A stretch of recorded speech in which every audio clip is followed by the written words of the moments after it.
हमारे यहाँ अगर इस दुनिया में, भारत में हिंदू धर्म का अगर जनाजा निकलते हुए देखना है तो किसी हिंदू की शादी में चले जाओ।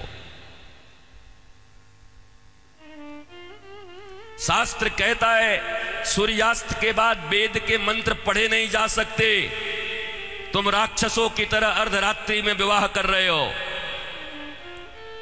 अरे वो काल कुछ और था जब मुगल तुम्हारे यहां थे।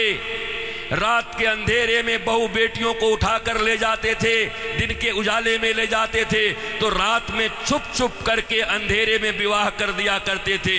अब कौन मुगल और कौन अंग्रेज तुम्हारे पीछे पड़ा है? क्यों नहीं तुम सूर्यास्त के पहले विवाह करते हो, अभिजित मुहूर्त में करते हो? वेद तो वही कहता है। तो तुम्हें तो ये भी ज्ञान नहीं है। हिंदू धर्म का डंका लेके घूमते चल रहे हो, डंका पीट रहे हो हिंदू धर्म का। तुम्हारे विवाह में देवताओं का कितना अपमान होता है। अरे विवाह में दो प्रकार के कार्ड बनाओ।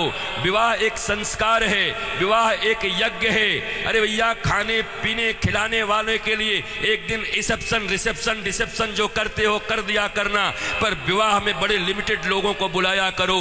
अपने परिवार, वो भी जो सनातन संस्कृति को मानते हैं, पवित्र रहते हैं। विवाह संस्कार में देवता आते हैं तुम्हारे द्वारा किए गए यज्ञ के भाग को लेने के लिए। अरे नाक पोंछते हुए, कान खुजाते हुए, पता नहीं क्या क्या करते हुए अगर तुम किसी को भोजन दो तो तुम्हारा बच्चा भोजन नहीं करता। ऐसे ऐसे आंख करके बच्चे को दो। शी मम्मी, कितनी गंदी हो तुम। और देवता आते हैं तुम्हारे बेटे और बेटियों के विवाह में। वो एक यज्ञ होता है। कोई शराब पी के खड़ा होता है, कोई गांजा पी के खड़ा होता है, कोई गुटके खाए रहता है, चमड़े के बेल्ट पहने रहते हैं, जूते पहने रहते हैं। 3 घंटे तक दूल्हा उपवास नहीं रह सकता। कोई फूफा बन के पेप्सी ढकेल देता है, कोई जीजा बन के कोक ढकेल देता है। अरे आज 3 घंटे जो अपने सिया को, अपनी जानकी को पाने के लिए उपवास तक नहीं कर सकता, वो क्या पालेगा अपनी पत्नी को, धर्म पत्नी को? ये कोई विवाह है? ये कोई सनातन संस्कृति है? और इसी को तुम विवाह कहते हो। विवाह यज्ञ है, यज्ञ है। इसलिए हमारे यहां तलाक और डिवोर्स का कोई सिस्टम नहीं है। उनके यहां विवाह एक एग्रीमेंट है, आज हुआ है कल तोड़ देंगे। पर सनातन संस्कृति धर्म पत्नी और पति स्वामी, इस प्रकार की एक संरचना है। विष्णु और लक्ष्मी बताया जाता उनको। तुम कौन से विवाह कर रहे हो?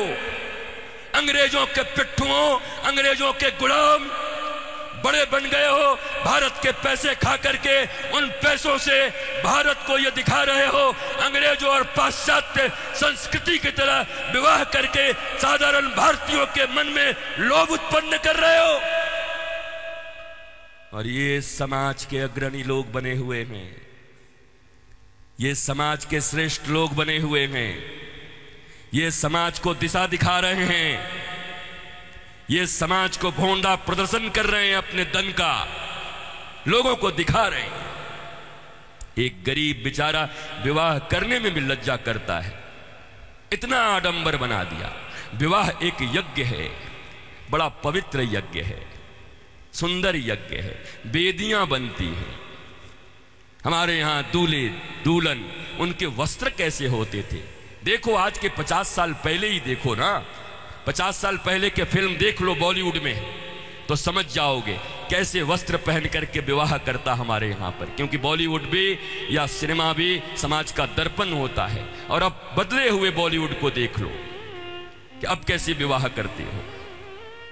हमारे विवाह में हमारे वस्त्र, हमारे परिधान, फिर लेन देन इतना तो बनता है। 5 साड़ी तो बनती है, 21 साड़ी लगेगी ननद की। अरे कौन से ग्रंथ में लिखा है? कोई माई का लाल भारतवर्ष में किसी शास्त्र में मुझे दिखाए? कहां लिखा है ये लेन देन? तुम्हारी बुढ़िया पुराण में होगा। लोभियों के बनाए गए कानून, लोभियों के बनाए गए नियम, अरे जरा सोचो, एक बच्ची, एक बेटी अपना नाम, अपना गोत्र छोड़कर आती, अपना टाइटल छोड़ करके आती, अपने घर परिवार, माता पिता, भाई बहन, सखी सहेली छोड़कर आती और तुम्हारे वंश को बढ़ाने के लिए तुम्हारे घर में आती है। उसको भी टीवी, फ्रिज और कार के लिए मिट्टी, तेल और पेट्रोल से जला देते हो। तुम्हें शर्म नहीं आती? भारतवर्ष में जन्म लेकर बैठे हो।